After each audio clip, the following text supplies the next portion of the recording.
Technologies में आपका स्वागत है। आइए दोस्तों, आप एकदम सही जगह पर आए हैं, सही वीडियो आपने ओपन किया है। अगर आपकी बजट अराउंड 20,000 की रेंज की है, यानी कि 15 से 20,000 के बीच में अगर आप कोई भी स्मार्टफोन खोज कर रहे हैं तो डोंट वरी, आज मैंने आपके लिए 10 से ज्यादा 5G फोन्स लेके आया हूँ जो अपनी अपनी फील्ड के माहिर हैं। इनमें अच्छा बुरा सब कुछ है, आज क्लियर करेंगे और आपको इनके बारे में बताएंगे। देखिए, हम ऐसे वीडियोस हर महीने लेके आते हैं। अगर आप हमारे चैनल पर नए हैं तो सब्सक्राइब करिए ताकि ऐसे वीडियोस के नोटिफिकेशंस आपको मिले। हम ऐसे ही लोगों की जो डाउट्स होते हैं उसको क्लियर करने की कोशिश करते हैं, क्योंकि काफ़ी सारे लॉन्चेस होते हैं महीनों में, तो वो सारे हम इकट्ठा करते हैं फ़ोन्स और फिर आपको उसके बारे में बताते हैं। और हाँ, लाइक करना बिल्कुल ना भूलना, कमेंट ज़रूर करना और बताना कि 20,000 की रेंज में आप कौन सा स्मार्टफोन चूज़ करेंगे। सबसे पहला जो स्मार्टफोन है वो एकदम शाइन कर रहा है यहाँ पर, वो है CMF का फोन 2 Pro। अब ये हमने इस पर काफ़ी वीडियोस बना दिए, अनबॉक्सिंग किया है, कंपैरिजन किया है और भी इसका एक रिव्यू करने वाले हैं। लेकिन ओवरऑल दोस्तों ये स्मार्टफोन काफ़ी इंटरेस्टिंग है। एक बैलेंस्ड परफॉर्मेंस के साथ आपको मिलता है Dimensity 7300 Pro। वैसे कोई अपग्रेड नहीं लाया है, सेम चिपसेट है, बट स्टिल यहाँ पर आपको BGMI वगैरह में 120 FPS दिया है और सॉफ्टवेयर एक्सपीरियंस यहाँ पर बहुत अच्छा है। तो ये चीज़ यहाँ पर ध्यान में रखना है, क्योंकि अगर बजट फोन्स में आप सॉफ्टवेयर एक्सपीरियंस देखेंगे ना तो बहुत सारी ब्रांड्स खराब कर देती है। यहाँ पर ऐसा नहीं है, कोई एड्स नहीं, कोई ब्लोटवेयर नहीं, और नथिंग वो बहुत अच्छे से काम करता है। तो एक चीज़ तो मैं गारंटी ले सकता हूँ कि इसमें सॉफ्टवेयर का एक्सपीरियंस आपका बहुत अच्छा होने वाला है और 3 साल के अपडेट्स भी ब्रांड दे रहा है, तो ये भी चीज़ आपको अलग से देखने को मिलती है। बाकी फ्लैट डिस्प्ले है, 120 हर्ट्ज की आपको एमोलेड डिस्प्ले मिलती है और साथ ही साथ 50 का रियर कैमरा है, जिसमें OIS तो नहीं है लेकिन EIA से फिर भी काम किया गया है। और 50 का टेलीफोटो में 20 टाइम्स आप जूम कर सकते हैं और 8 मेगापिक्सल का आपको अल्ट्रावाइड। तो यानी कि बजट के हिसाब से कैमरा इसका रियर में खास करके प्रीमियम है और 4K वीडियो भी आप निकाल सकते हैं। इसके हमने जब वीडियो बनाए थे, कंपैरिजन किया था, तो सारे कैमरे सैंपल्स वगैरह दिखाए, आप जाकर देख सकते हैं। 16 की सेल्फी भी है और सेल्फी भी यहाँ पर अच्छी खासी यहाँ पर निकाल लेता है। और 5000 mAh की बैटरी कैपेसिटी कम है। अगर आपने बहुत हैवी यूज़ किया है तो सिर्फ 5 से 10% बैटरी रिमेनिंग रहेगी, और अगर आप मिक्स्ड यूज़ करते हैं, नॉर्मल यूज़ करते हैं, तो 15 से 20% battery end of the day remaining रहेगी। 33 वॉट की चार्जिंग, और थैंकफुली इस बार चार्जर भी उन्होंने बॉक्स में दिया है, तो एक काम अच्छा है। लेकिन LPDDR4X, UFS 2.2, सिंगल स्पीकर, ये सब कमियां हैं इस फ़ोन के अंदर। तो मतलब अच्छा ये तो है लेकिन कमियां भी है। तो ये सारी चीज़ें अगर आपके रिक्वायरमेंट है तो आप इसको स्किप कर सकते हैं। बाकी उसके अलावा 8128, 8256 आपको अलग अलग वेरिएंट्स मिलते हैं और 18-19 हज़ार की रेंज में कभी कभी ऑफर पर 18 पर भी आ जाता है, और एक अच्छी गुड लुकिंग डिज़ाइन के साथ आता है। अलग अलग कलर्स के ऑप्शंस मिलते हैं, वाइट कलर भी बहुत अच्छा है इसके अंदर। तो एक अच्छा पैकेज है, एक अच्छा ऑप्शन है जिसको आप जाके for best software experience, good camera, balance performance, मैं ऐसी कहूँगा, उसके हिसाब से आप इस फोन को चूज कर सकते हैं। उसके बाद है Realme का Narzo 80 Pro। देखिए, ये स्मार्टफोन ज़्यादा इसके बारे में लोगों ने बात किया नहीं, लेकिन मैंने सोचा कर देते, क्योंकि जब मैंने इसके फीचर्स देखा तो मुझे अच्छा लगा। मुझे लगा कि ये फ़ोन अंडर 20,000 की रेंज में Dimensity 7400 के साथ आ रहा है, तो उसको रेकमेंड करना बनता है। Realme की यूजर्स है जो लोग प्रीफर करते हैं, और यहाँ पर 4nm पर ये चिपसेट बहुत अच्छा काम करती है, लेकिन ज़्यादा बड़ा अपग्रेड नहीं है 7300 से, बट स्टिल यहाँ पर 7400 एक अच्छा पैकेज आपको दे देती है। LPDDR4X और UFS 3.1 भी आपको मिल जाता है। बाकी Full HD Plus की आपको कर्व्ड एमोलेड डिस्प्ले मिलती है, 120 हर्ट्ज की हायर रिफ्रेश रेट के साथ है। 50 का रियर कैमरा है, इसमें आपको OIS मिलेगा, लेकिन कोई भी यहाँ पर अल्ट्रावाइड सेंसर नहीं है, और 4K वीडियो आप शूट कर सकते हैं डेफिनेटली, और 16 की सेल्फी है। तो कैमरा डिसेंट इनफ है इसका, मैं ऐसे कहूँगा। बाकी Realme UI 6 से सिर्फ 2 साल के ही अपडेट्स आपको मिलने वाले हैं यहाँ पर, लेकिन यहाँ पर बहुत सारे एड्स, ब्लोटवेयर, ये सब कुछ भर भर के मिलेगा। तो आई थिंक एक्सपीरियंस आपका खराब हो जाएगा, सब कुछ आपको डिसेबल करना पड़ेगा। और बैटरी भी अच्छी है, 6000 mAh की, और 80 वॉट का चार्जर आपको बॉक्स में मिलेगा, तो ये चीज़ भी यहाँ पर काफ़ी अच्छी है। तो देखिए, एक बैलेंस परफॉर्मेंस दे रहा है आपको, अच्छी बैटरी दे रहा है, एक कर्व डिस्प्ले दे रहा है। कर्व डिस्प्ले वाले लोग, अगर आपको लगता है फ्लैट नहीं चाहिए, कर्व चाहिए, तो आप इस पर स्विच कर सकते हैं। ये भी ऑफर पर अराउंड 8128 इसका जो वेरिएंट है वो 18,000 की रेंज का मिल जाता है। तो Realme के फ़ोन्स अगर आप प्रीफर करते हैं तो ये आपके लिए एक ऑप्शन अवेलेबल है। उसके बाद आता है दोस्तों Oppo का K13, एक बहुत ही इंटरेस्टिंग स्मार्टफोन है। सबसे पहली चीज़ जो मैं इस फोन में हाईलाइट करता हूँ वो है इसका Snapdragon 6 Gen 4। बहुत ही अच्छा लगा मुझे कि उन्होंने इस चिपसेट का इस्तेमाल किया है। ये Dimensity 7300 और इनफैक्ट 7400 से आपको बेटर मिलती है। इसके थर्मल्स भी उनसे बेटर है, स्टेबिलिटी भी इसकी बहुत ज़्यादा अच्छी है। तो ये चिपसेट आपको काफ़ी अच्छा परफॉर्मेंस देगी और थर्मल्स भी बहुत अच्छे हैं, तो उन्होंने ये बहुत अच्छा काम किया है। साथ ही साथ LPDDR4X और UFS 3.1 भी आपको मिल जाता है। प्लस Full HD Plus की फ्लैट आपको 120 हर्ट्ज की एमोलेड डिस्प्ले मिलती है, तो डिस्प्ले भी यहाँ पर अच्छी है, अंडर डिस्प्ले फिंगरप्रिंट स्कैनर वगैरह है। 50 का कैमरा है रियर में, लेकिन OIS नहीं है बट EIS दिया गया है और वीडियो स्टेबल रहती है, थोड़ा काम किया गया है, लेकिन कोई अल्ट्रावाइड सेंसर नहीं है और 4K वीडियो आप रियर में शूट कर सकेंगे। 16 की सेल्फी है, सेल्फी भी अच्छी है। हमने CMA फोन 2 Pro के साथ कंपेयर किया था, तो कंपैरिजन वीडियो अगर आपने नहीं देखा है तो यहाँ पर कार्ड मिल जाएगा, जरूर से जाके देखना, आपको पता चल जाएगा कि इसका कैमरा कैसा है।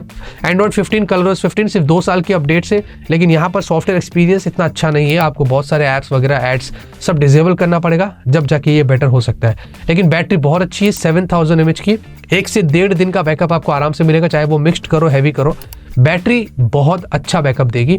और 80 वॉट का अडेप्टर आपको बॉक्स में मिल जाएगा। बाकी 8128 हमने जब चेक किया अराउंड, इसकी जो नेट इफेक्टिव प्राइस है वो 17000 की रेंज की है। लेकिन अगर आपको लग रहा है कि थोड़े पैसे और बचाने हैं और सिमिलर स्पेक्स चाहिए अपार्ट फ्रॉम बैटरी, तो Realme P3 अवेलेबल है, जिसमें 6000 mAh की बैटरी और 45 वॉट की चार्जिंग है, वो 15000 रुपए तक मिलता है। बाकी के स्पेक्स आपको इसके जैसे ही ऑलमोस्ट मिल जाते हैं। तो either of the phone price के हिसाब से आप चूज कर सकते हैं। उसके बाद आता है Samsung Galaxy M35। जी हाँ, बहुत सारे लोग मैं जानता हूँ वेट करते हैं कि भाई सैमसंग का फ़ोन बताइए, क्योंकि हमें सैमसंग का ही फ़ोन चाहिए और कुछ नहीं चाहिए, ज़्यादा ऑप्शंस अवेलेबल नहीं रहते सैमसंग के। अब एक अच्छा पैकेज है सैमसंग की तरफ से, कमियां भी है इसमें, लेकिन इस बार उन्होंने पहली बार M सीरीज में हमें पंच होल डिस्प्ले दिया, जो बहुत पहले दे देना चाहिए था, लेकिन अब जाके दिया है। और यहाँ पर सुपर एमोलेड 120 हर्ट्ज की डिस्प्ले है, गोरिल्ला ग्लास विक्टस प्लस की आपको प्रोटेक्शन मिलती है, तो अच्छा डिस्प्ले है। लेकिन फिर भी इसमें भी आपको साइड माउंटेड फिंगरप्रिंट स्कैनर है, कॉस्ट कटिंग किया गया है, अंडर डिस्प्ले नहीं दिया। बहुत सारी ब्रांड अंडर डिस्प्ले देती है, सैमसंग वैसे नहीं करता है। Exynos 1380 है, ये बैलेंस चिपसेट है, बट इसमें थर्मल्स के कैसा है कि बहुत ज़्यादा प्रेशर डालेंगे तो ये चिपसेट थोड़ी गर्म होती है। और अगर आपको जानना है इस चिपसेट के बारे में तो मैं आपको रिव्यू ही रिकमेंड करूंगा मेरा, वो देखेंगे तो आपको पता चलेगा एग्जैक्टली चिपसेट कैसी है। LPDDR4X UFS 2.2, 50 का कैमरा है, OIS के साथ है, अल्ट्रावाइड भी दिया गया है और साथ में 13 मेगापिक्सल की सेल्फी है। और यहाँ पर रियर में आप ऑब्वियसली 4K वीडियो शूट कर सकते हैं और इसमें कैमरा बहुत अच्छा है, मतलब मैं इसको एक अच्छा कैमरा स्मार्टफोन बोल सकता हूँ, क्योंकि काम यहाँ पर काफी अच्छा किया गया है। 6000 mAh की आपको बैटरी मिलती है, 25 वॉट की चार्जिंग है। अनफॉर्चुनेटली चार्जर बॉक्स में नहीं मिलेगा तो फोन की प्राइस बढ़ जाती है, इसीलिए इसको जितना कम प्राइस पर परचेस करें उतना अच्छा है, ताकि अगर चार्जर आप अलग से भी खर्चा करें तो वो कवर हो जाएगा। लेकिन बैटरी बैकअप बहुत अच्छा है, पूरा दिन बैकअप आपको यहाँ पर आराम से मिलने वाला है। और बाकी One UI 6.1 इसमें अपडेट आके जल्दी से One UI 7 भी हो जाएगा और आपको 4 साल की अपडेट्स भी ब्रांड दे रही है, तो सॉफ्टवेयर एक्सपीरियंस ऑब्वियसली आपको यहाँ पर प्राइस के हिसाब से अच्छा देखने को मिलने वाला है। 6128, 8128 अलग अलग वेरिएंट्स है और इसकी जो प्राइस है वो अराउंड ऑफर पर 14000 तक भी चले जाती है। और मेरी हाईली रिकमेंडेशन है कि 14000 पर ही जब आपको ये फोन मिल रहा है तो उसी प्राइस पर लेना, ताकि मेरे हिसाब से उस प्राइस पर इस फोन की वैल्यू है। पोको X7, आपको पता है ये स्मार्टफोन जब लॉन्च हुआ था तो 20,000 रुपए का था, लेकिन अभी उसके नीचे आ चुका है और काफी कम प्राइस पर आपको मिल रहा है। और ये भी एक बहुत ही इंटरेस्टिंग स्मार्टफोन है जिस पर हमने अनबॉक्सिंग करके वीडियो बनाई थी, आप जरूर से जाके देखना। इसमें आपको मिलता है 1.5 की रेजोल्यूशन के साथ एक कर्व्ड एमोलेड डिस्प्ले और 120 हर्ट्ज की हाई रिफ्रेश रेट के साथ आता है। अब ये कर्व्ड फ्लैट जिसको जैसा ठीक लगे वो चूज कर सकता है, कर्व्ड नहीं चाहिए तो आप इसको स्किप कर सकते हैं, वो आपकी मर्जी है। Dimensity 7300 एक बैलेंस चिपसेट है, LPDDR4X UFS 2.2, 50 का रियर कैमरा है, LYT 600 इसमें OIS के साथ है और अल्ट्रा वाइड भी दिया गया है, 4K वीडियो आप शूट कर सकते हैं और 20 मेगापिक्सल की सेल्फी भी है। तो कैमरा हमने जितना टेस्ट किया था वो अच्छा लगा था, हमने वीडियो में बताया है, आप जाकर देख सकते हैं। 5500 mAh की बैटरी है, 45 वॉट की चार्जिंग है, तो बैटरी चार्जिंग दोनों डिसेंट इनफ है, मतलब बैटरी एटलीस्ट 5500 की तो है, तो आपको पूरा दिन बैकअप यहाँ पर आराम से मिलेगा। और ये एंड्रॉइड 14 पर आया था और 3 साल की अपडेट्स की ब्रांड ने बात किया, तो लेट्स सी कि अपडेट यहाँ पर कितना जल्दी ब्रांड पुश करती है। लेकिन 3 साल के अपडेट से तो 15, 16, 17 तक तो होपफुली आपको अपडेट्स मिल ही जाएगी। बाकी इसमें 8128, 8256 हमने जब चेक किया तो अराउंड 17000, ऑफर पर 16000 पर भी आ जाता है। तो एक अच्छा पैकेज है, पोको का फोन उस प्राइस पर Dimensity 7300 और काफी सारे फीचर्स दे रहा है, तो जिसको भी आप जाके चेकआउट कर सकते हैं। फिर आता है दोस्तों one of the most underrated smartphone. जी हाँ, मैंने अंडररेटेड इसलिए बोला क्योंकि ये फीचर्स बहुत कमाल के दे रहा है और काफी अच्छा स्मार्टफोन है। ये है इन्फिनिक्स का Note 50S, बहुत ही बढ़िया फीचर्स के साथ आपको मिलता है। सबसे पहली चीज तो ये कि 10 से ज्यादा आपको AI फीचर्स मिलते हैं और AI के मामले में मैंने इतने फोन देखा हो बजट के अंदर, इससे बेटर AI फीचर्स मैंने अभी तक कोई भी फोन में नहीं देखा हूँ बजट के अंदर। मैं एकदम जेन्युइनली कह रहा हूँ, इसमें बहुत अच्छा काम किया गया है AI से रिलेटेड। बाकी उसके अलावा फुल HD प्लस की एमोलेड 144 हर्ट्ज की हाई रिफ्रेश रेट है, 120 नहीं 144 हर्ट्ज की हाई रिफ्रेश रेट के साथ ये कर्व्ड डिस्प्ले है, तो यहाँ पर स्मूथनेस बहुत अच्छी। और एक अच्छी बात यह है कि जब उन्होंने ये नया सॉफ्टवेयर लाया है इसके अंदर XOS 15, Android 15, तो भाई पूरा एक्सपीरियंस बदल दिया है। अभी कोई लैग शटर नहीं होता है, ऐप्स भी पहले से उन्होंने ब्लोटवेयर भी कम कर दिए हैं। तो ये सारा माल जो उन्होंने इस बार यहाँ पर भर के दिया है, जो एक्सपीरियंस सॉफ्टवेयर में करके दिया है, जो हमेशा से कंप्लेंट रहती थी, वो इन्फिनिक्स ने यहाँ पर दूर कर दिया है। तो मैं डेफिनेटली आपको जेन्युइनली कहता हूँ कि आपको जो सॉफ्टवेयर एक्सपीरियंस मिलेगा वो बहुत बेहतर देखने को मिलने वाला है। बाकी डायमेंसिटी 7300 वाली चिपसेट है, LPDDR5X के साथ आता है। हाँ, मैं वापस से रिपीट कर रहा हूँ, LPDDR5X के साथ आता है और UFS 2.2। ये 3.1 होता तो ज़्यादा अच्छा होता, लेकिन फिर भी आपको यहाँ पर सपोर्ट रैम का बहुत अच्छा देखने को मिलता है और ये फ़ोन बहुत अच्छा चलता है, हैंग लैग नहीं करता है। 64 का कैमरा है, रियर में सोनी का सेंसर आपको साथ में दिया गया है, लेकिन अल्ट्रावाइड नहीं है और आपको रियर में 4K वीडियो मिल जाएगा और 13 मेगापिक्सल की सेल्फी है। आप यकीन नहीं करेंगे, इसके अंदर कैमरा बहुत अच्छा है और बहुत अच्छे आप यहाँ पर फोटोज़ और वीडियोस निकाल सकते हैं। हमने इसमें बहुत अच्छे से टेस्टिंग करी है, हमारे अनबॉक्सिंग वीडियो आप जरूर से देखना, इस पर रिव्यू भी करने का प्लान कर रहा हूँ। 5500 mAh की बैटरी है, 45 वाट की चार्जिंग है और इसमें अपडेट भी वैसे 2 साल के ब्रांड दे रहा है, तो उसमें कोई कमी नहीं है। तो एंड्रॉइड 17 तक आपको होपफुली अपडेट्स मिल जाएगी।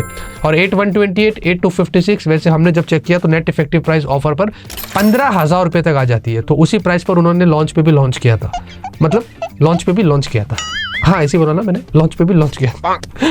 एनीवेज, तो ये है फ़ोन जो आप जिसको लगता है तो आप चेकआउट कर सकते हैं। Last but not the least, iQOO Z10 ये ऑफर पर, या इधर Vivo T4 दोनों सेम ही फोन है, ये अराउंड 20,000 तक आपको मिल जाएगा अगर आप ऑफर्स लगा लेते हैं तो। अगर नहीं हो रहा है तो उसको स्किप कर सकते हैं, बट ये 20,000 तक आ रहा था इसलिए मैंने सोचा इसके बारे में आपको बता देते। फुल HD प्लस की क्वाड कर्व डिस्प्ले है, 120 हर्ट्ज की आपको हाई रिफ्रेश रेट, ये एमोलेड है और बहुत अच्छी डिस्प्ले आपको यहाँ पर मिलती है। बेजल्स आपको काफी अच्छे मिलेंगे। स्नैपड्रैगन 7S Gen 3, तो 20,000 की रेंज में तो ये चिपसेट काफी अच्छी है, LPDDR4X और UFS 2.2, तो ये कमी है, लेकिन फिर भी ये फ़ोन अच्छा स्मूथ चलता है, कोई हैंग लैग नहीं होता है। 50 का कैमरा है, सोनी सेंसर है, OIS के साथ है बट अल्ट्रावाइड नहीं है, ये इसकी कमी है। और स्पीकर भी सिर्फ सिंगल है, तो भाई ये भी एक कमी है। तो बहुत सारी चीज़ें आपको ध्यान रखनी पड़ेगी, अगर आपकी रिक्वायरमेंट नहीं है तो फिर आप भाई इसको स्किप कर सकते हैं।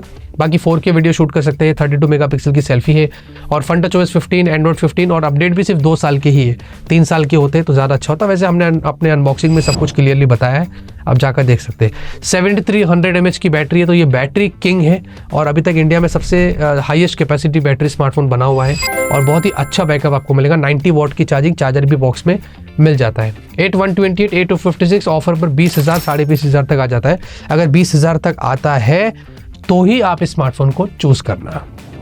और जाते जाते ऑनरेबल मेंशंस की बात कर ले तो कुछ पुराने फोन्स हैं जो अभी आपको 20,000 के नीचे मिलते हैं और वो 3 फोन्स मैंने यहाँ पर ढूंढ कर निकाला हूँ जो मेरे हिसाब से आपको रेकमेंड करना वर्थ रहेगा। पहला है मोटोरोला का Edge 50 Fusion, ये भी आपको स्नैपड्रैगन 7S Gen 2 के साथ में अंडर 20,000 मिल जाता है। इसमें बहुत सारे प्रीमियम फीचर्स है, आप इसको चूज कर सकते हैं, कोई इश्यूज नहीं है। उसके बाद है OnePlus का Nord CE4, ये स्नैपड्रैगन 7 Gen 3 के साथ, ये भी 20,000 की रेंज में आपको मिल जाएगा। ये भी एक बहुत ही अच्छा स्मार्टफोन है। और फाइनल जो फोन है नथिंग का Phone 2a, यस ये भी आपको 18,000 19,000 तक ऑफर पर आ जाएगा, Dimensity 7200 Pro के साथ में। देखिए ये डिपेंड करता है, वैसे आप इसको स्किप कर सकते हैं क्योंकि इससे बेटर चिपसेट वाले फोन्स ऑलरेडी मैंने आपको रेकमेंड कर दिया। बट ये 3 फोन्स है जो मेरे हिसाब से काफी वैल्यू देते हैं, तो आप इनको भी चूज कर सकते हैं। थोड़े पुराने फोन से, ऐसा जरूरी नहीं कि नए फोन्स लो, पुराने फोन्स में जिनमें लॉन्गर अपडेट्स अगर है तो आप वो वाले फोन्स भी चूज कर सकते हैं, जिसका भी ऑप्शन मैंने आपको दे दिया था। तो ये वो सारे बढ़िया 5G फोन्स है जिनके बारे में मैंने आज आपको बता दिया। ऐसे वीडियोस आपको हर महीने मिलते रहेंगे। आपका फेवरेट स्मार्टफोन कौन सा है, ये भी जितने भी फोन्स बताया उनमें से जरूर चूज करना।